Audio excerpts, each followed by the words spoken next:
Welcome to my channel, a list that brings your story about the love of a mafia boss. Now, let's The winter air cut through my thin jacket as I hurried down the street, clutching my bag against my side. My breath formed small clouds in front of my face, dissipating into the darkness. 3 months into this job, and I still wasn't used to the late-night walks home from Mr. Castellano's mansion. The neighborhood was too expensive for someone like me, with its manicured lawns and security cameras discreetly mounted on wrought iron gates. I didn't belong here. I was just the maid, invisible, until something needed cleaning.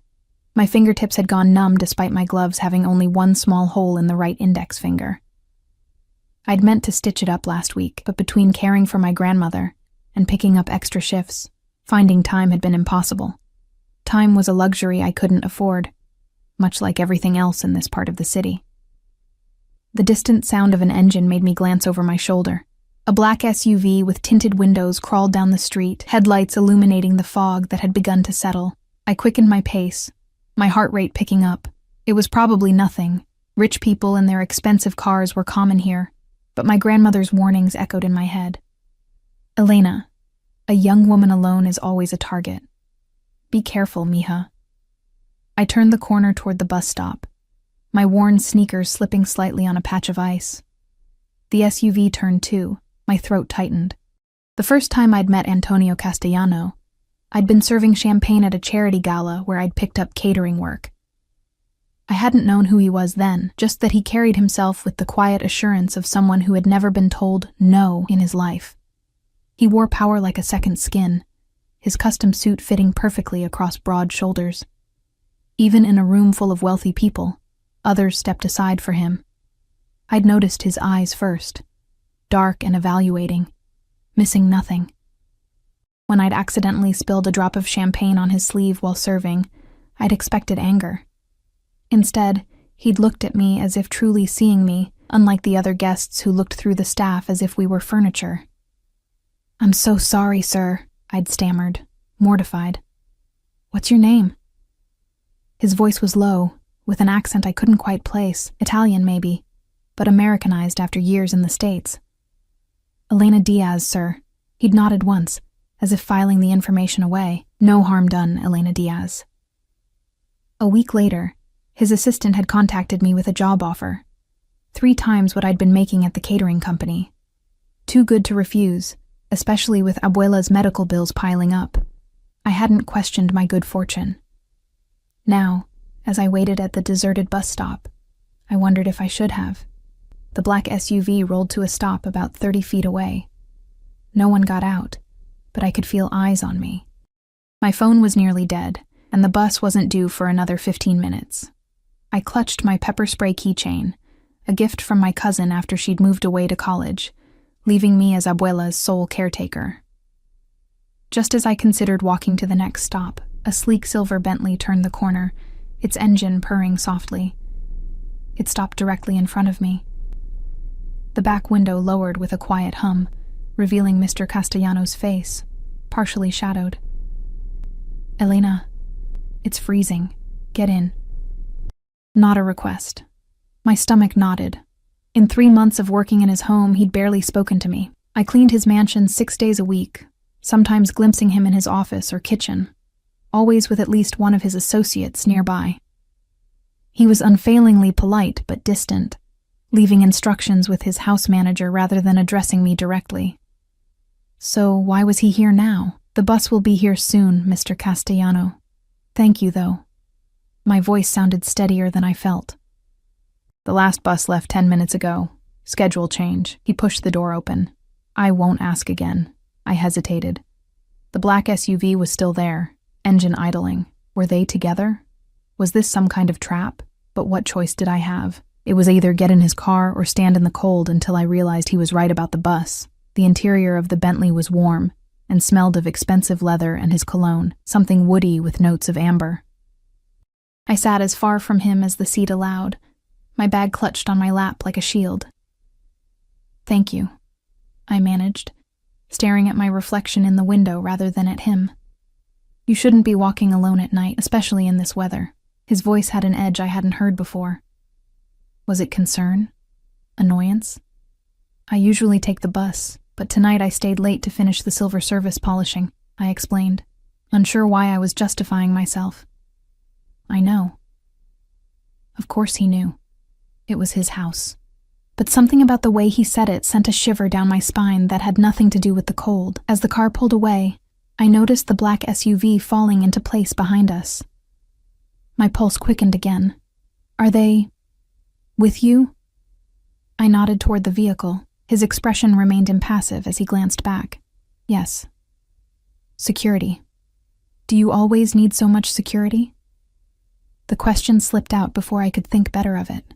A ghost of a smile touched his lips. Always.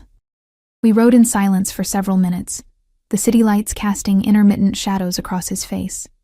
In the dim light, I could study him without seeming to. His profile was sharp, straight nose, defined jawline partially covered by precisely trimmed stubble.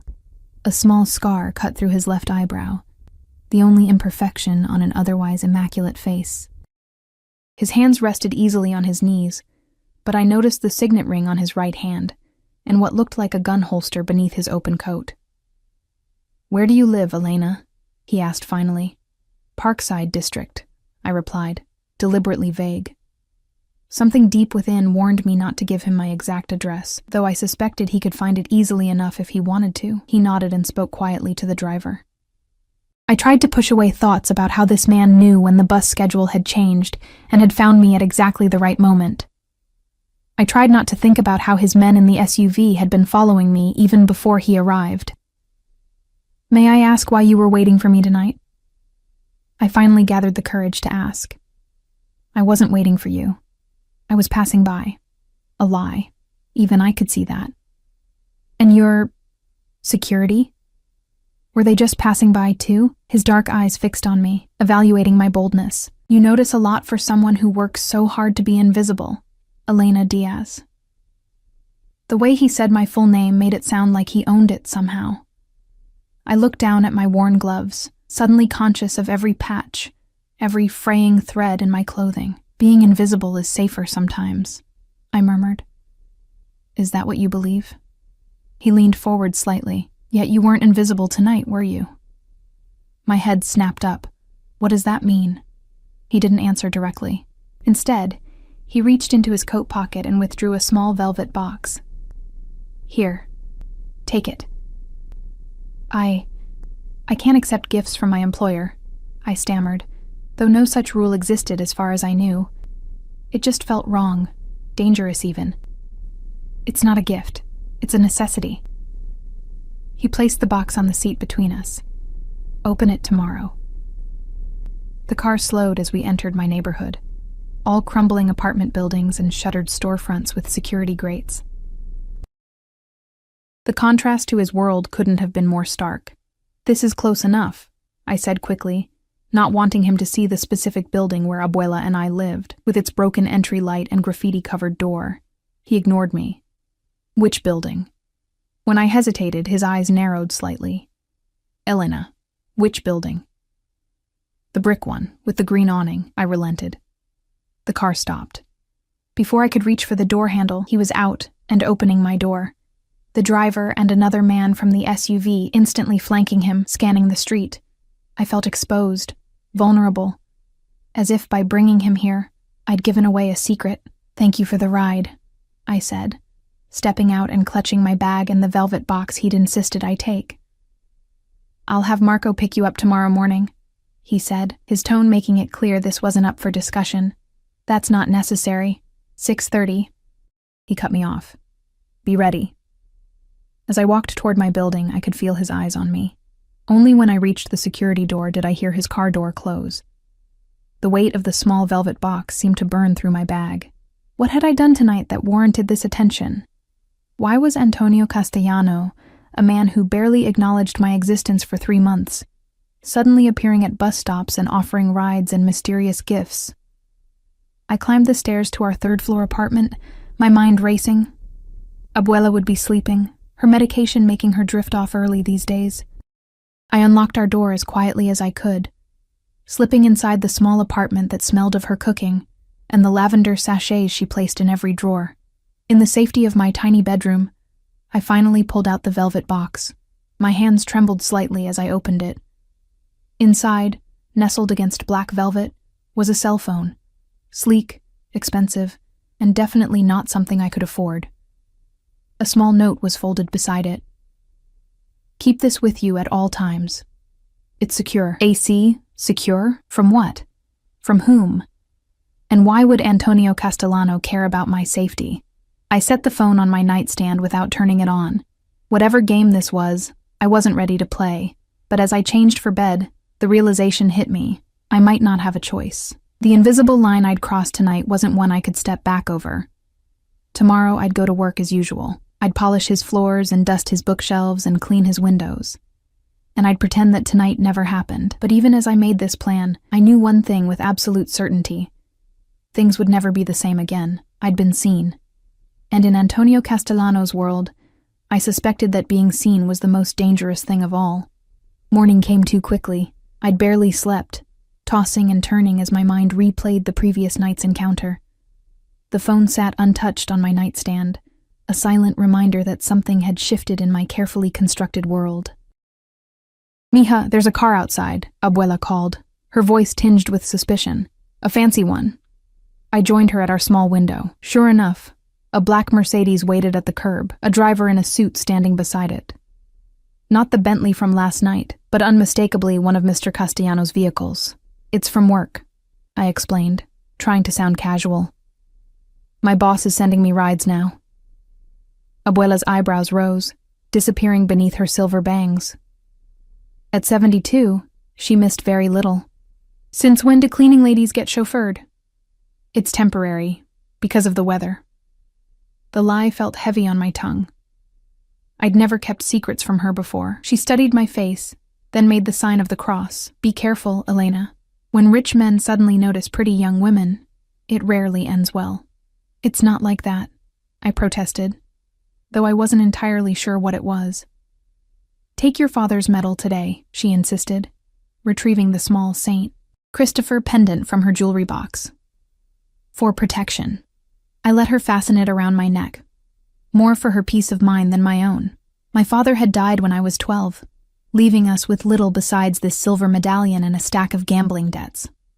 Abuela believed it kept him safe through 2 tours in Afghanistan before a drunk driver took him from us on American soil. The driver, Marco I presumed, gave me a respectful nod as I approached. "Good morning, Miss Diaz." The formality was jarring. Yesterday I'd been Elena the maid. Today, I was Miss Diaz with a private car. "I need to stop at a pharmacy," I said as we pulled away. Abuela's heart medication was running low. Marco didn't hesitate. "Of course." Inside the Mercedes, I finally examined the phone Mr. Castellano had given me. It was the latest model, with only one number programmed into it.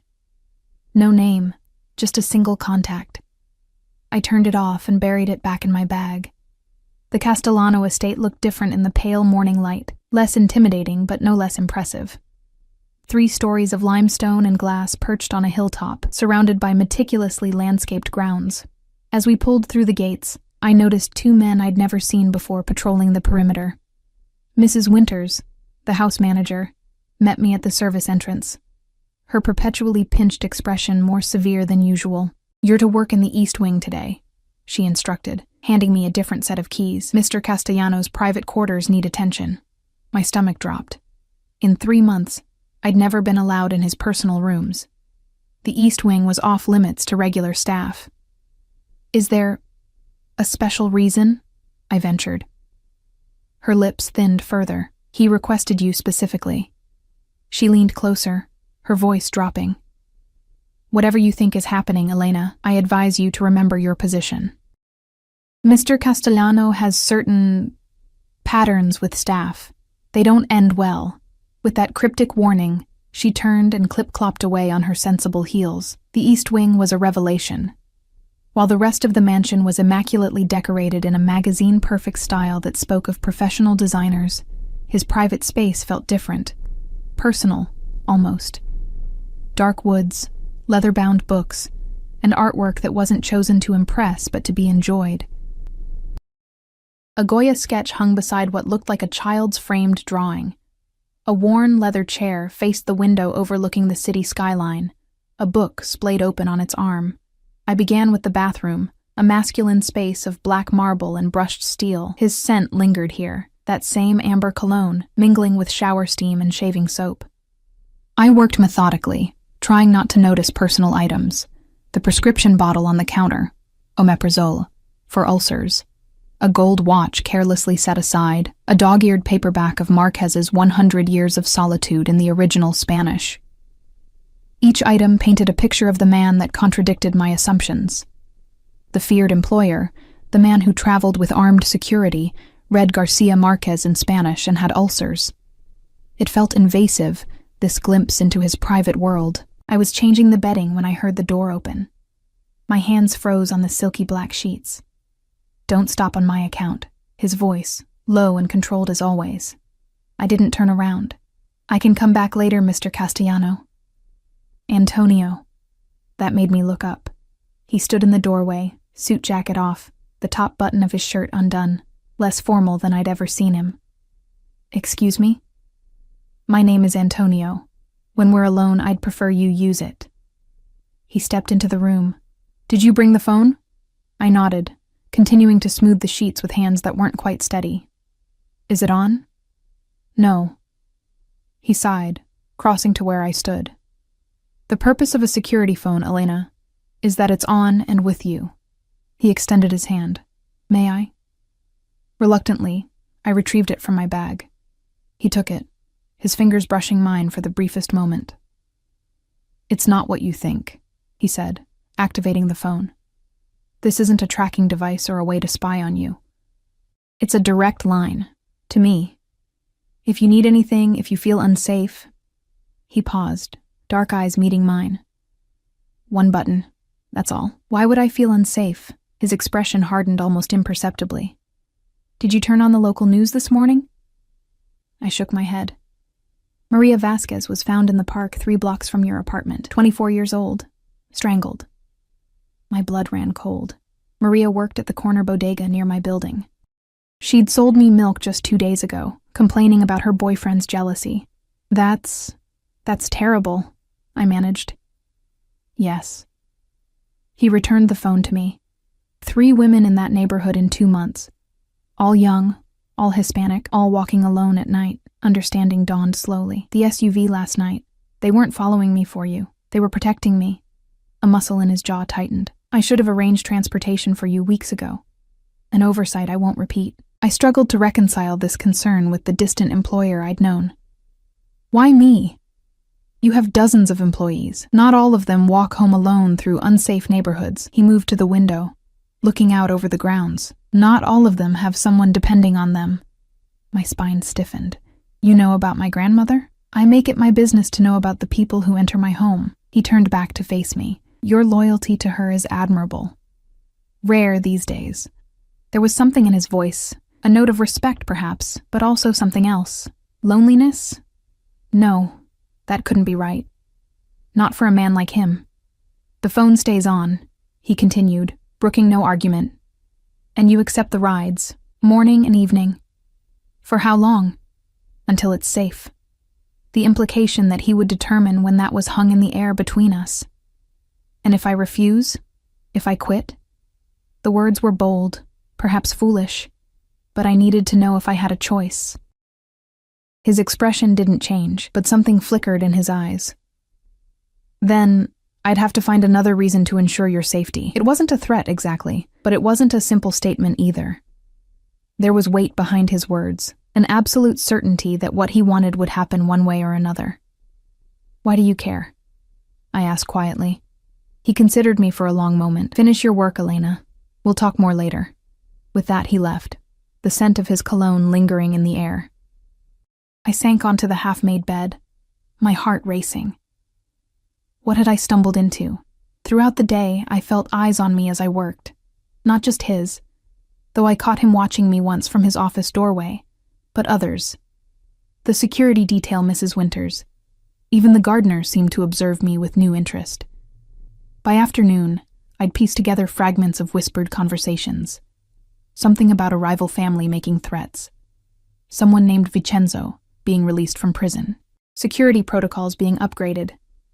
In the kitchen, preparing to leave, I overheard Mrs. Winters speaking urgently into her phone. The Rossi situation is escalating. Mr. Castellano isn't concerned about himself, but the girl. She stopped abruptly when she noticed me, ending the call with a tight smile. Ready to go, Elena? Marco appeared in the doorway right on cue. As we drove back toward the city, I worked up my courage. Marco, what's happening? Why the sudden concern for my safety? His eyes met mine briefly in the rearview mirror. It's not my place to say, Miss Diaz. Please, I think I have a right to know. He hesitated. There have been threats against Mr. Castellano and those close to him. I'm not close to him, I protested. I'm just his maid. Marco's expression was unreadable. Mr. Castellano decides who's under his protection. It's not for anyone else to question. These threats, they're from criminals? Is he in danger because of his business? A slight smile touched Marco's lips. You should ask him yourself. His business, I persisted. What exactly does Mr. Castellano do? Imports mainly. Some real estate.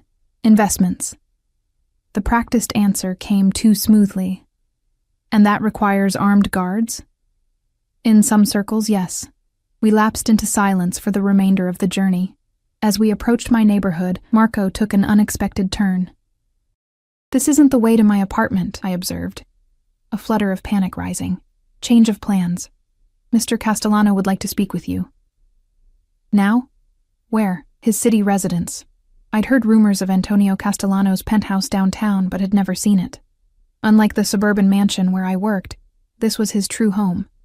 At least according to staff gossip. The building rose like a gleaming spear of glass and steel above the financial district. The underground parking was guarded, the private elevator requiring both a key card and fingerprint scan.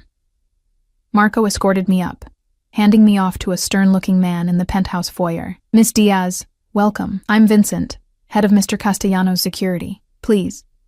He gestured for me to follow. The penthouse was nothing like the mansion.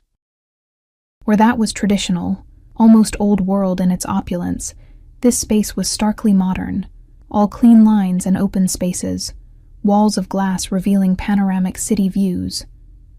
The sun was setting, painting the sky in shades of crimson and gold. He'll be with you shortly, Vincent said, leaving me alone in what appeared to be a living room. I wandered to the windows, gazing down at the city stretching out below. From here, even my run-down neighborhood looked beautiful, just twinkling lights in the distance. How different the world must look from this height, I thought. How removed from the struggles of ordinary people. Beautiful, isn't it? I turned to find Antonio watching me from the doorway, his suit jacket gone, sleeves rolled up to reveal strong forearms. More casual than I'd ever seen him, yet somehow no less intimidating. Yes, I admitted, though I imagine everything looks beautiful from up here. A hint of a smile touched his lips. Not everything. He crossed to a sideboard, pouring amber liquid into 2 crystal glasses. Drink? I shook my head. I don't drink on empty stomachs. You haven't eaten? He frowned. I'll have something prepared. That's not necessary. I should get home. My grandmother has been called. She knows you'll be late. Irritation flared through me. You called my grandmother? Without asking me? I had Mrs. Winters call, to avoid worrying her. He approached, offering one of the glasses. It's just water. You look like you need it. I accepted reluctantly, maintaining distance between us. Why am I here, Mr. Castellano? Antonio, he corrected gently. And you're here because we need to discuss your situation. My situation? He gestured toward a seating area. Please. I perched on the edge of a leather sofa, watching as he sat opposite me, entirely at ease in his domain. There are things about me you should know, he began, things that explain the security, the precautions. I waited, the glass cool against my palm. My family has interests that sometimes create enemies. Dangerous ones. His dark eyes held mine steadily. 3 nights ago, I received information that one such enemy had identified you as a way to get to me. Me? I nearly laughed. I'm nobody to you. That's not their perception. He leaned forward. Someone saw me speaking to you at the charity gala. Then you began working in my home. Assumptions were made. Understanding dawned slowly, horrifyingly. They think I'm your… what? Girlfriend? Mistress? He didn't flinch at the words. They think you matter to me, and in their world that makes you valuable, a potential pressure point. But I don't, I said, my voice hollow. Matter to you, I mean. Something flickered in his expression, too quick to interpret.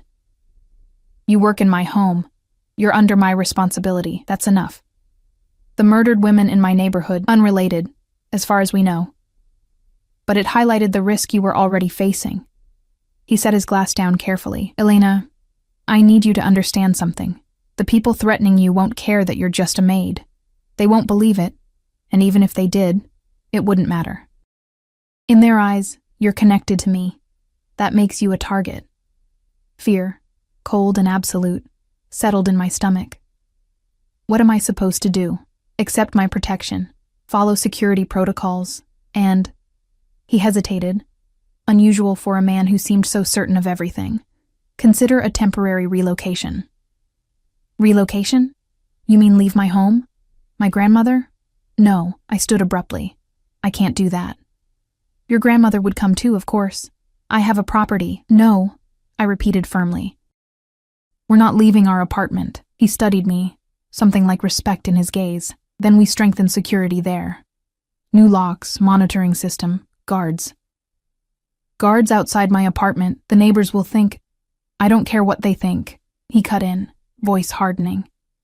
Your safety isn't negotiable, Elena. The way he said it, absolute, commanding, reminded me of what he really was, a man accustomed to complete control, a man whose world operated by different rules than mine. Who are you really? I asked quietly. No more vague answers about imports and investments. I deserve the truth. He was silent for a long moment, his expression unreadable. Then he rose and moved to the window, hands in his pockets as he looked out over his domain. My father came to this country with nothing, he finally said. Built an empire through sheer will and intelligence. And yes, sometimes through means others might question. He protected what was his business, his family, his people. He turned to face me. I do the same. It wasn't a direct answer, but it told me enough. The rumors about the Castellano family weren't just rumors. The security wasn't just precaution. You're afraid, he observed. Shouldn't I be? He crossed the room, stopping just close enough that I had to tilt my head back to meet his gaze. Not of me. Never of me, Elena. His proximity sent an unexpected warmth through me, at odds with the fear still churning in my stomach. For a breathless moment, I thought he might touch me, my face, my hair, something to underscore his words. But he kept his hands at his sides. I don't know what to do, I admitted. Voice barely above a whisper, trust me. His voice was low, almost gentle. Let me keep you safe. And despite every warning bell ringing in my mind, despite Abuela's cautions and Mrs. Winter's hints and my own instincts, I found myself wanting to believe him, wanting to trust that in Antonio Castellano's dangerous world, I might find protection rather than destruction. That night I couldn't sleep. My small bedroom felt different somehow. The familiar walls suddenly porous, the locked windows insufficient. I kept replaying Antonio's words. In their eyes, you're connected to me. That makes you a target. How had my life changed so dramatically in just 2 days? By morning, 2 men in suits were stationed outside our building. Abuela eyed them suspiciously from behind our curtains. What kind of trouble are you in, mija? She asked, her voice tight with worry. I explained as much as I could, a sanitized version where my employer was concerned about neighborhood crime and offering extra security. She didn't believe me. I could see it in her eyes, but she nodded and squeezed my hand. Men like him always want something in return, Elena. Remember that. The ride to the mansion was silent, my thoughts too chaotic for conversation. Marco seemed to understand, leaving me to my worries without interruption. When we arrived, Mrs. Winters informed me that Mr. Castellano, Antonio, had left for business meetings downtown, but wanted me to continue working in the East Wing. He's having your security clearance upgraded, she added, not bothering to hide her disapproval. You'll have access to areas previously restricted to you. I didn't ask for that, I said defensively. Her expression softened slightly. No, I don't suppose you did. She hesitated. Elena, be careful. Mr. Castellano is complicated. His world operates by different rules. Once you're in it, it's nearly impossible to leave. I wanted to tell her I hadn't chosen this, but the words stuck in my throat. Hadn't I? I'd accepted the job when it seemed too good to be true. I'd gotten into his car that night. I'd agreed to his protection. The East Wing felt different today, less like I was intruding, and more like I was being deliberately shown something. Beyond the bedroom and office I'd cleaned yesterday were rooms I'd never seen, a private gym, a smaller, more intimate library, and a room that appeared to be a shrine to family. Photos of an older couple I assumed were his parents, a younger Antonio in a graduation gown, family gatherings spanning decades. There was warmth here that contrasted sharply with the calculated elegance of the rest of the mansion. In his office, I noticed a photo I'd missed yesterday. Antonio, with a young boy, perhaps 8 or 9, at what looked like a baseball game. Both were smiling, the boy wearing a team cap that matched Antonio's. A nephew, perhaps. The resemblance was there in the shape of their eyes, the strong jawline. My godson. I whirled around to find Antonio in the doorway, watching me. I hadn't heard him return. I'm sorry, It's fine. You're meant to be here. He stepped into the room, impeccable as always in a charcoal suit. Michael. He's 9, son of my closest friend, who died 4 years ago. I looked back at the photo. You seem close. I am. He's family. He said it simply. But I heard what he wasn't saying. In his world, family wasn't just about blood. I didn't expect you back so early, I said, setting down my dusting cloth. Change of plans. We need to talk. He gestured toward the sitting area in the corner of his office. Please. I sat, acutely aware of my uniform, my hair pulled back in a simple ponytail, my hands red from cleaning products. He didn't seem to notice the disparity, taking the chair opposite mine. There's been a development, he began without preamble. The threat is more immediate than we thought. My heart raced. What does that mean? It means your apartment isn't safe, even with guards. I need you and your grandmother to move. Today. That's impossible, I protested. Her medical equipment, her routine. She's elderly and not in good health. I can't just uproot her without warning. Everything will be taken care of. Medical equipment replaced, nurse visits arranged, whatever she needs. He leaned forward. Elena, listen to me. These people have made specific threats against you. Against her. They know where you live. A chill ran through me. Why? Why target a cleaning woman and her grandmother? It makes no sense. His expression darkened. Because Vincenzo Rossi is a sadistic bastard who believes hurting you would hurt me. He ran a hand through his hair, the first genuinely agitated gesture I'd seen from him, and he's right. The admission hung between us, changing the air in the room. You barely know me, I said quietly. He met my gaze directly. I know enough. What does that mean? It means I've watched you for 3 months. How you work, how you carry yourself, how you speak to others when you think no one's listening.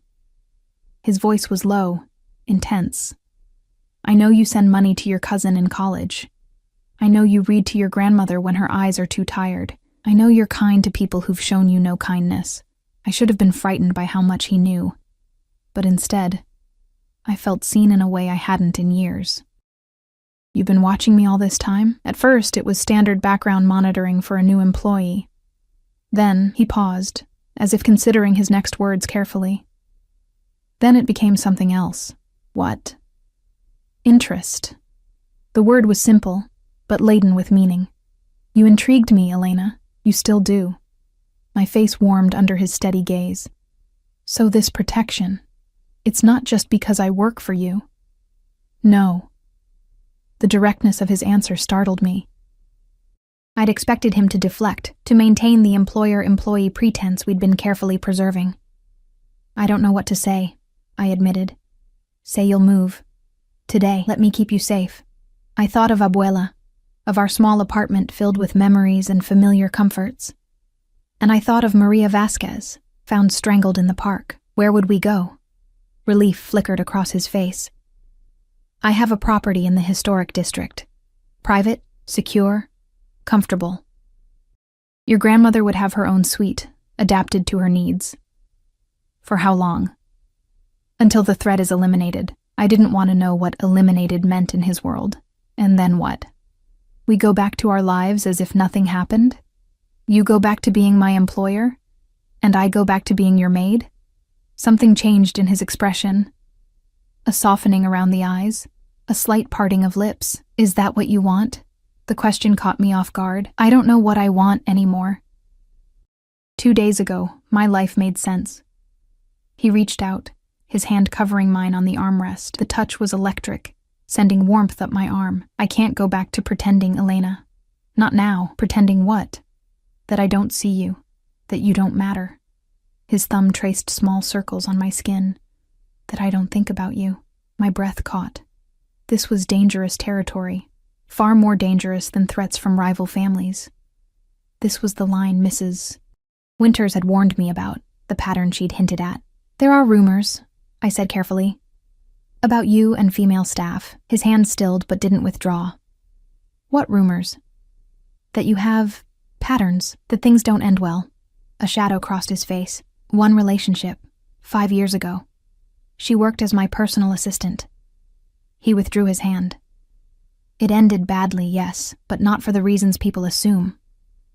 What happened? She betrayed me. The words were clipped, final. Sold information to a rival. Used what she knew about me, about my family, to hurt us. He stood, moving to the window. People see what they expect to see, Elena. They expect me to be a predator, so that's the story they create. I didn't know if I believed him. I wanted to. More than I should have. I'll need to talk to my grandmother, explain things. He nodded. Of course. Marco will take you home now. Pack what you need. A team will handle the rest. As I rose to leave, he added, Elena, thank you for trusting me. But I wasn't sure if I did trust him. Not completely. I was making a choice based on fear.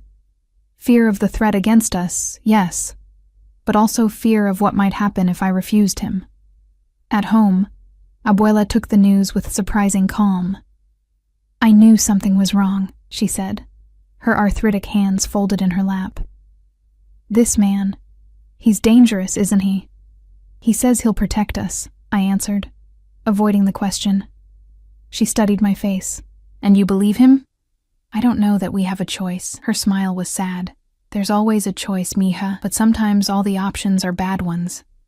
2 hours later, a team of movers arrived, efficiently packing our belongings under the watchful eye of Vincent, Antonio's head of security. A medical transport was arranged for Abuela, complete with a nurse to accompany her. Everything happened with military precision, as if they'd done this many times before. Perhaps they had. The property, in the historic district, turned out to be a restored Victorian mansion, divided into separate apartments, but clearly all owned by Antonio.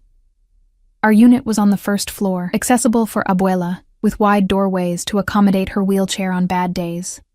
It was beautiful, filled with light from tall windows, the furniture a perfect blend of comfort and elegance. Someone had arranged Abuela's religious icons on a shelf in the living room, and placed her favorite Afghan over the arm of a chair, as if trying to make it feel like home. As night fell, I stood at the window, watching security personnel patrol the grounds. Abuela had gone to bed early, exhausted by the day's upheaval, but pleased with her new accommodations, particularly the modern bathroom with accessibility features she'd never had before. I sensed rather than heard Antonio's arrival. Perhaps it was the subtle shift in the security guard's posture, or maybe I was just becoming attuned to his presence. He knocked softly on the door a few minutes later. When I opened it, he stood there holding a small bouquet of wildflowers, not the formal roses or lilies I might have expected, but meadow blooms in soft yellows and whites. For your grandmother, he said, offering them to me. My mother always said fresh flowers make a new place feel like home, and the thoughtfulness of the gesture caught me off guard. Thank you. She'll love them. May I come in? Just for a moment. I hesitated, then stepped aside. He entered, his presence filling the space in a way that had nothing to do with his physical size. He seemed different here, less the untouchable boss and more human. Is everything satisfactory? Do you need anything? He glanced around, noting the few personal items we'd unpacked so far. It's more than satisfactory, I assured him. It's beautiful. Abuela is already in love with the bathtub. A ghost of a smile touched his lips. Good. There's a panic button in each room. Security is on the grounds 24/7. My apartment is upstairs. He hesitated. I hope that doesn't make you uncomfortable. The fact that he would be living so close sent a flutter through my stomach that I tried to ignore. It's fine. You've been very generous. Not generous. Responsible. He moved toward the window, looking out at the security perimeter. They're still out there, Elena, watching, waiting, these people, the ones threatening us. Will they really try to hurt us? Antonio didn't answer immediately. He continued to stare out the window, his profile sharp against the dim light. Yes, he finally said, his voice low. They would. Vincenzo Rossi lost everything because of me. His freedom, his son, his position. He spent 7 years planning his revenge. What did you do to him? I asked, not sure I wanted to know the answer. He turned to face me. I testified against him.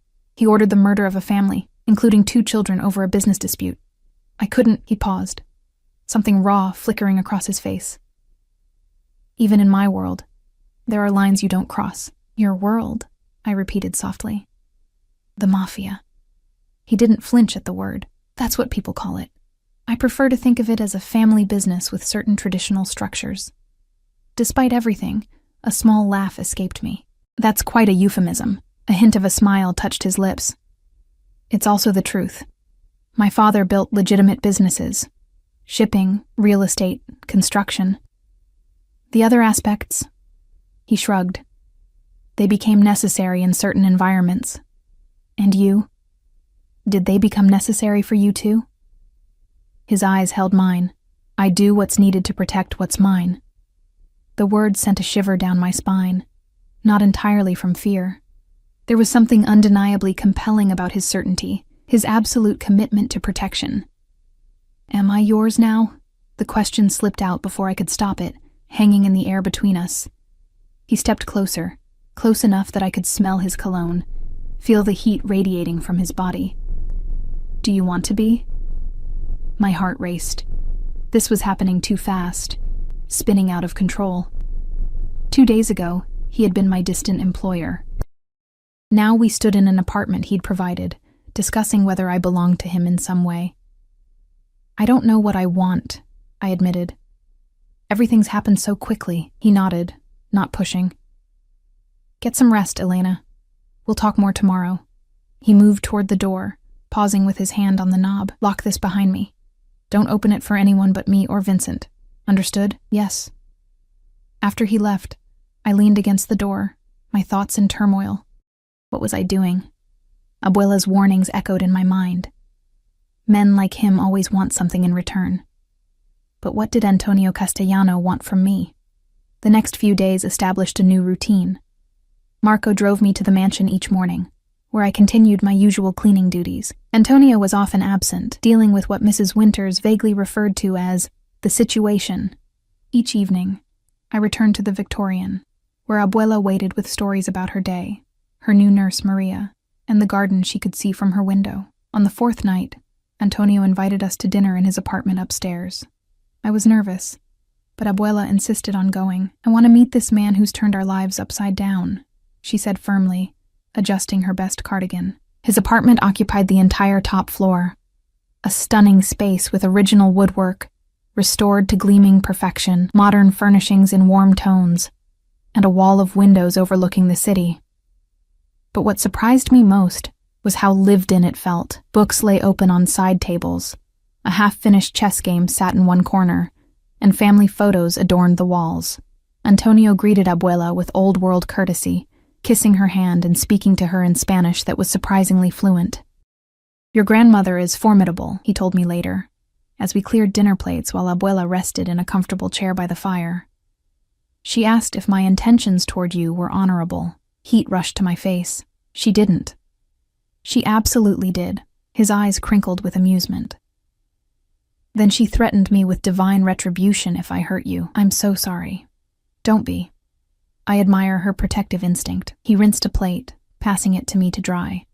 The domesticity of the moment struck me as surreal. A notorious mafia boss washing dishes beside me. She reminds me of my mother. Is she still alive? Your mother?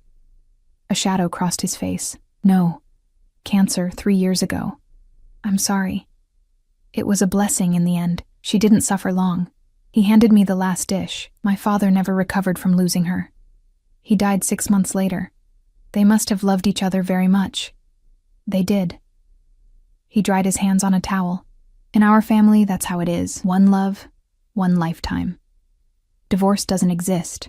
That sounds, I searched for the right word, intense. It is. His eyes held mine, but there's comfort in that kind of certainty. Later, as we prepared to leave, Antonio insisted on escorting us downstairs personally. At my door, he handed me a small gift bag. What's this? I asked. Open it tomorrow, he said, his hand briefly touching mine. Abuela watched this exchange with narrowed eyes but said nothing until we were alone. He loves you, she stated simply, as I helped her prepare for bed. That's impossible, I protested. He barely knows me, she shook her head. Some men know immediately. Your grandfather was like that, decided I was his future wife the moment he saw me. She patted my hand. Be careful, mija. Not because he's dangerous, though he is, but because he won't let you go once he's decided. I lay awake long after she fell asleep, her words echoing in my mind. In the morning, I opened Antonio's gift, a delicate silver bracelet with a small protection charm, Saint Michael the Archangel, patron saint of protection. The note read simply, to keep you safe when I can't be there. A. I wore it to work, conscious of its weight on my wrist all day. When I returned that evening, Vincent met me at the car. Mr. Castellano requests you join him upstairs when you're ready, he said. There's been a development.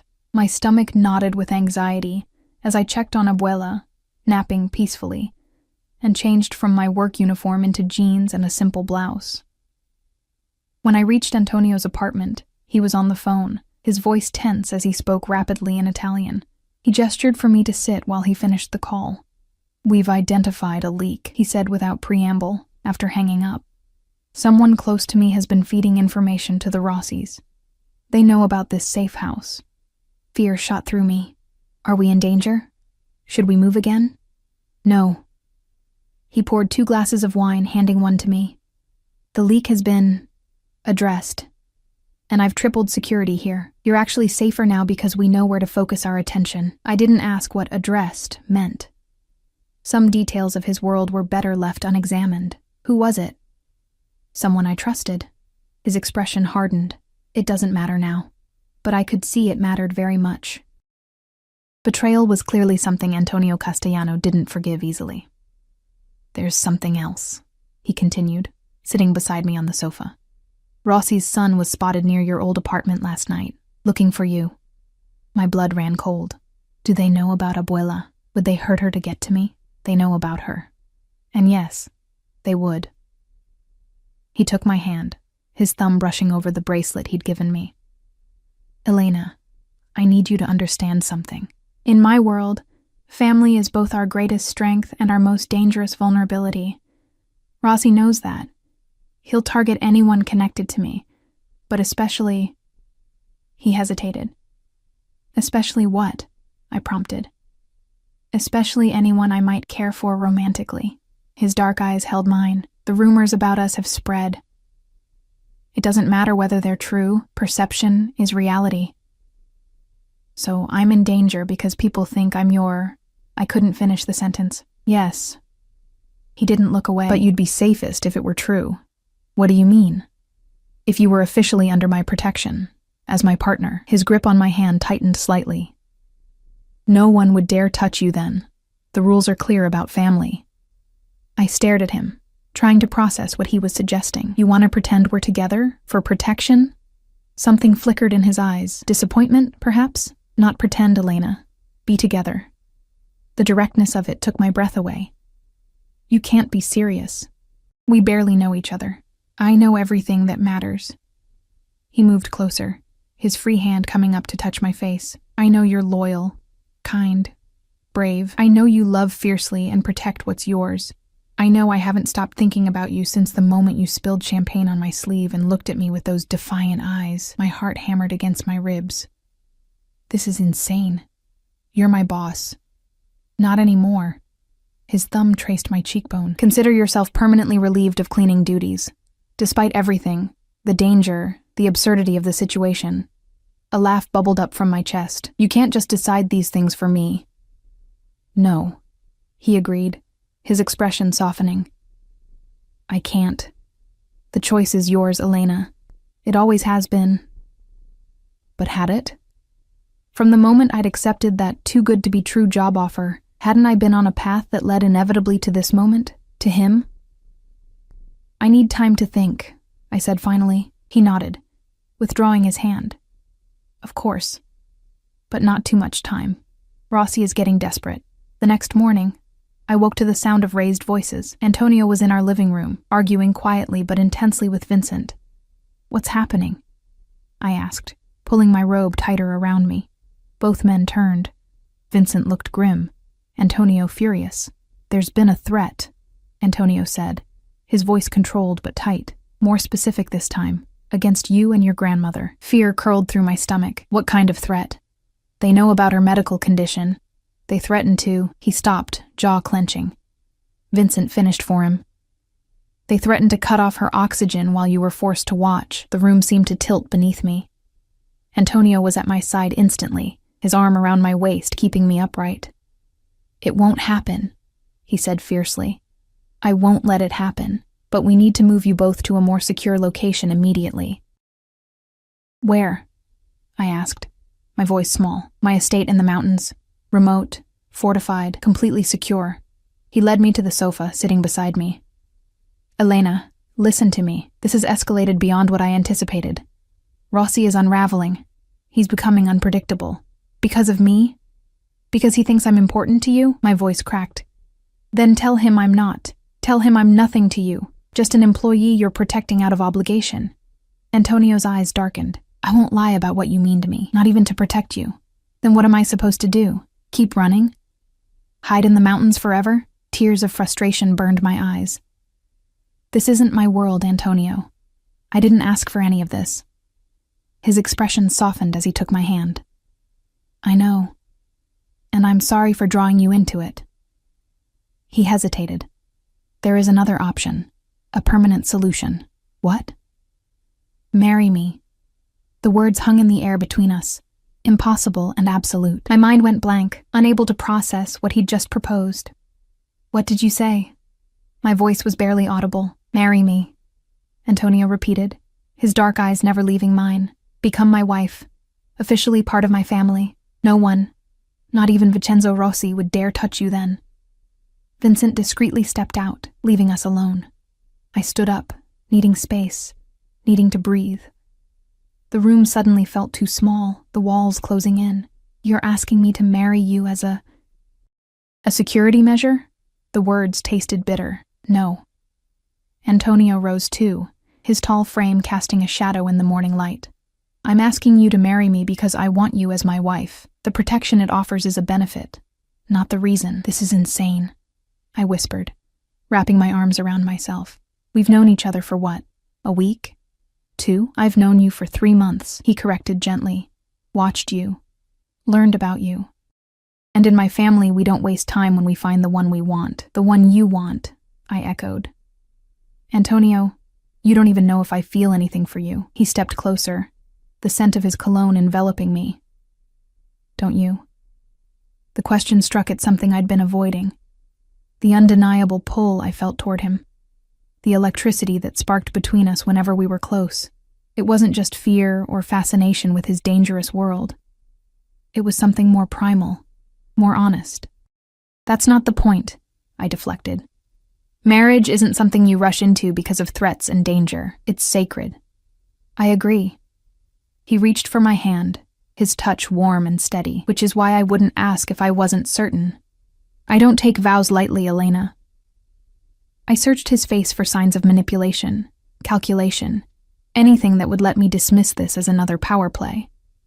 but all I saw was raw sincerity. And something else. Vulnerability. For the first time since I'd met him. Antonio Castellano looked uncertain. "I can't answer this now," I said finally. "It's too much."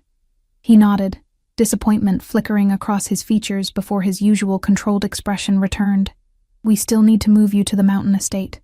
Today, you'll have time there to consider my proposal. And if I say no, then you say no." His voice was gentle. "Your protection isn't conditional, Elena. Whatever you decide, I'll keep you and your grandmother safe." I wanted to believe him. Part of me already did. "I need to check on Abuela." I withdrew my hand from his. "When do we leave?" "Within the hour. Pack only what you need." As I turned to go, he called my name. When I looked back, his expression was grim. "Regardless of your answer, I'm ending this situation with Rossi. Permanently. Tonight." A chill ran through me at the finality in his voice. I didn't ask what he meant. Some questions were better left unasked. Abuela took the news of another move with surprising grace. "The mountains will be good for my lungs," she said pragmatically, as Maria helped her pack her medications. When I told her about Antonio's proposal, she simply nodded, as if she'd expected it. "What should I do?" I asked her, desperate for guidance. She took my hands in her weathered ones. "What does your heart tell you, mija? That this is happening too fast, that it's dangerous? Not what your head says, what your heart says." I closed my eyes, trying to silence the practical objections, the fears, the warnings. In that quiet space, the truth emerged, simple and terrifying, "that I'm falling in love with him," I whispered. "That I've never felt this way before." Abuela squeezed my hands. "Then there's your answer." "But it's not that simple. His world, his life, it's all so dangerous."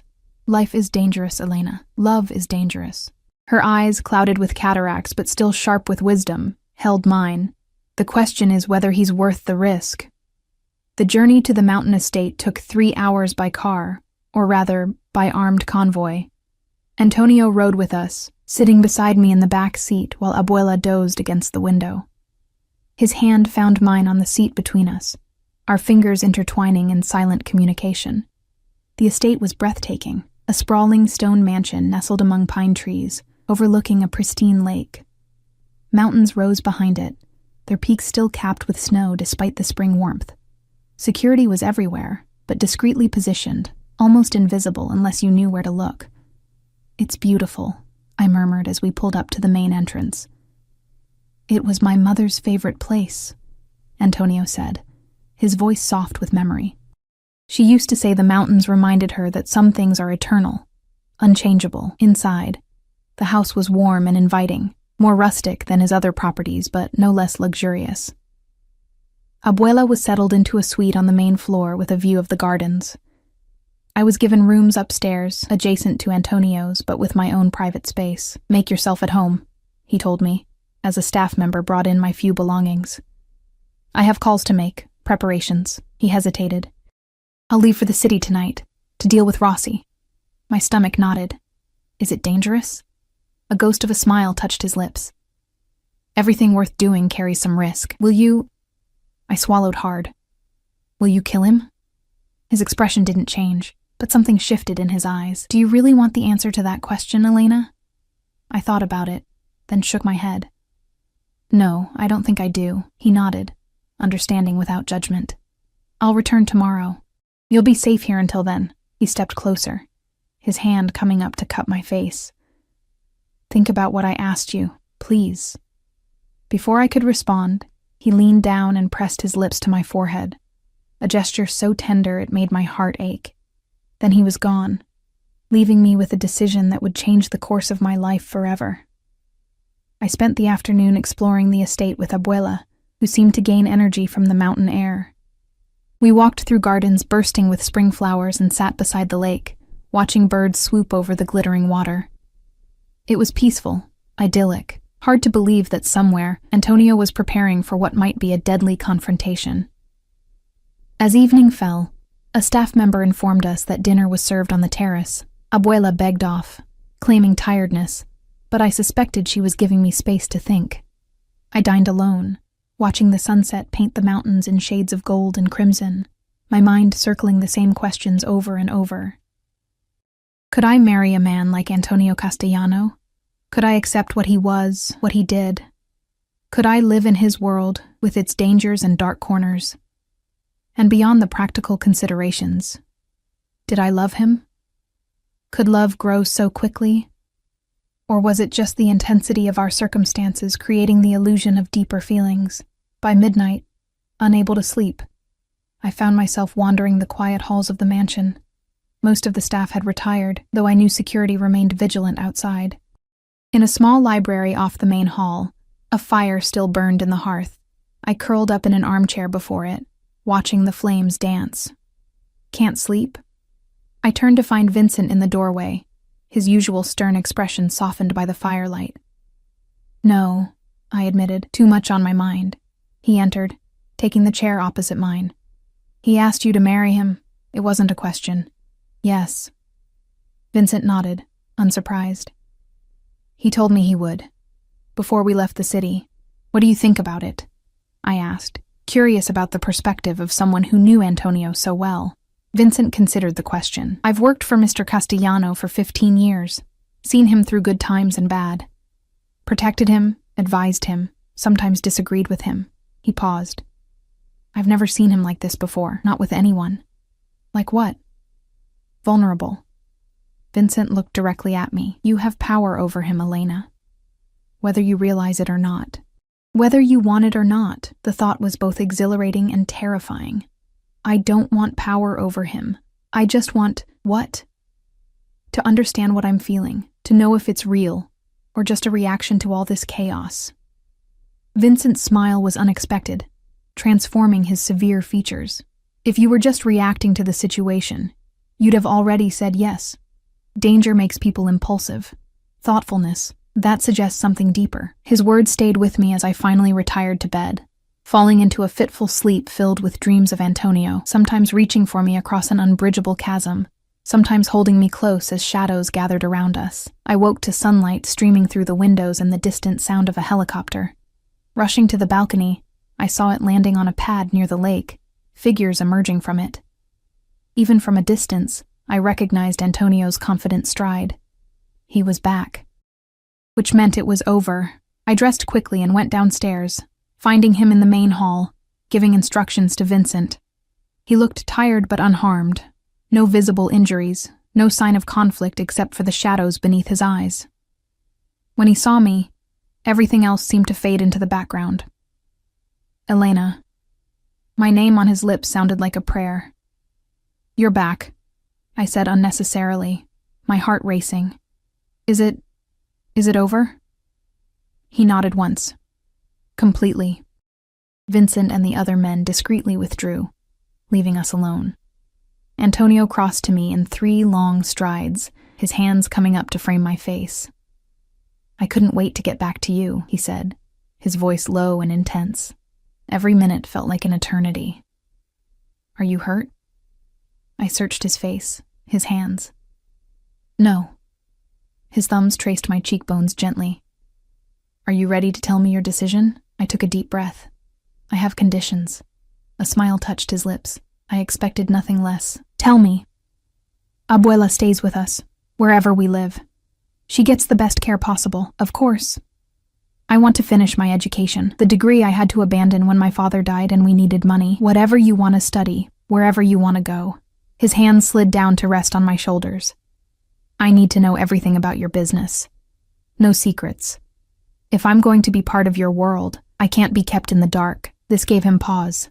Some things might be better. No secrets, I repeated firmly. I can't live with lies or omissions, Antonio.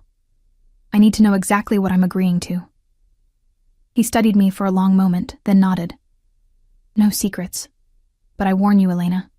My world isn't always pretty, I know. I reached up, placing my hand over his heart. And I want your word that you'll try to keep your business as legitimate as possible.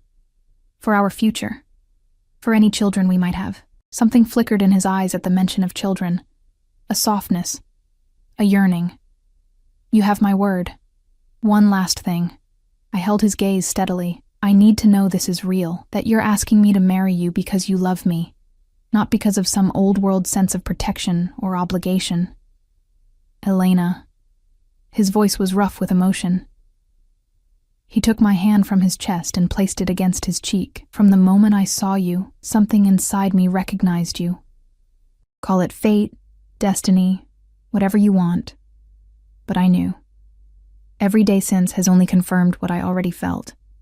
He turned his face to press a kiss to my palm. I love you. More than I thought possible.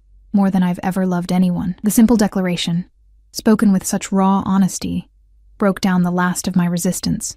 I rose on tiptoes and pressed my lips to his, our first real kiss. He responded instantly, his arms wrapping around me, pulling me against him as if he'd never let me go. The kiss deepened, igniting something primal and powerful between us, a connection that transcended the circumstances that had brought us together. When we finally broke apart, both breathless, I looked into his eyes and saw my future reflected there. Complicated, perhaps dangerous, but filled with a love so fierce it would withstand anything. Yes, I whispered against his lips. I'll marry you, Antonio Castellano. His smile was radiant, transforming his usually serious face. You won't regret it, mi amor. I'll spend my life making sure of that. 6 months later, we were married in a small ceremony on the grounds of the mountain estate. Abuela, resplendent in a new blue dress, wept happy tears as she watched me walk down an aisle of rose petals. Antonio's eyes never left mine as we exchanged vows that meant more than just words. They were promises, binding us together for whatever came next. Our life isn't perfect. His world still has shadows, still holds dangers. But we face them together, stronger as a pair than either of us could be alone.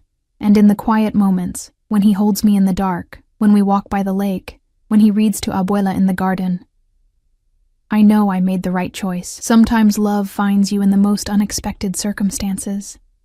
Sometimes the most dangerous man turns out to be the one who makes you feel safest. And sometimes, what begins as a maid being followed home becomes the greatest love story you could